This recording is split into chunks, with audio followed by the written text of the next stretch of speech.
Hello guys, lalong-lalo na po sa aking mga subscribers, sa aking mga viewers at likers. Ngayon po, isi-share ko po sa inyo kung paano magluto ng chicken drumstick with Coca-Cola and spicy sauce. Ito po ang ating mga sangkap. Meron tayong 3 cups of Coca-Cola, 1/2 cup of oyster sauce, pwede rin po kayong gumamit ng soy sauce, 2 tablespoon of lemon juice, pwede rin po kayong gumamit ng lemongrass, black pepper, 6 slices of ginger, 10 cloves of garlic, minash ko lang po siya, 3 pieces of bay leaves, at syempre po ang ating drumstick chicken 6 pieces o 1 kilo.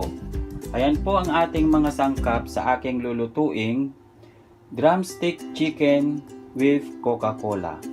Ngayon po, umpisahan na natin. So, pagsamasamahin lang po natin lahat ng ating ingredients.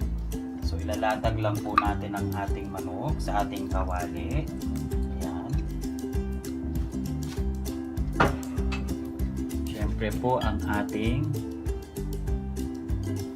bawang, ang ating luya,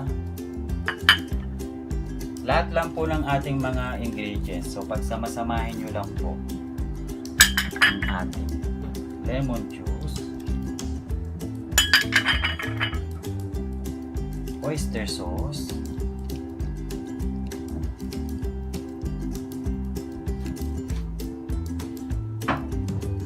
syempre po ang ating Coca-Cola.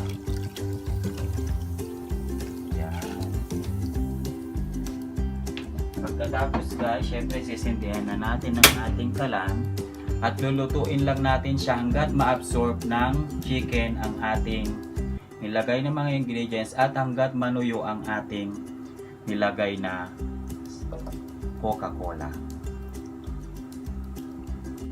So takpan natin siya guys. So pakuluan natin o lutuin natin siya hanggat ma-absorb ng ating chicken ang ating nilagay na mga ingredients at syempre ang ating Coca-Cola. So hanggang manuyo po siya.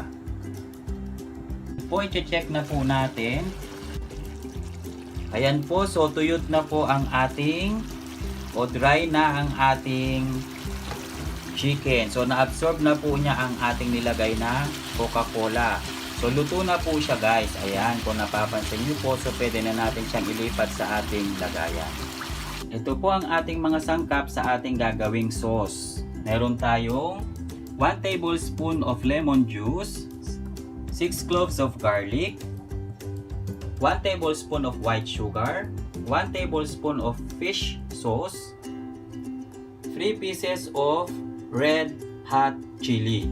At syempre po, meron tayong bowl para sa mixing bowl para sa ating sauce. So pagsasama-samahin lang natin guys ang ating mga ingredients. Yan. Okay, ating bawang, siyempre ang ating lemon juice. So i-mix lang po natin siya ng i-mix para mag-combine ang ating mga nilagay na ingredients. At siyempre para rin po ma-dissolve o matunaw ang ating nilagay na asukal. So kung natunaw na po ang ating asukal, so ibig sabihin okay na po siya guys. So ito na guys ang ating sausawan ng ating chicken drumstick with Coca-Cola. Ito na po guys ang ating chicken drumstick with Coca-Cola. Enjoy watching. Please don't forget to subscribe, likes, and share my videos. God bless us always.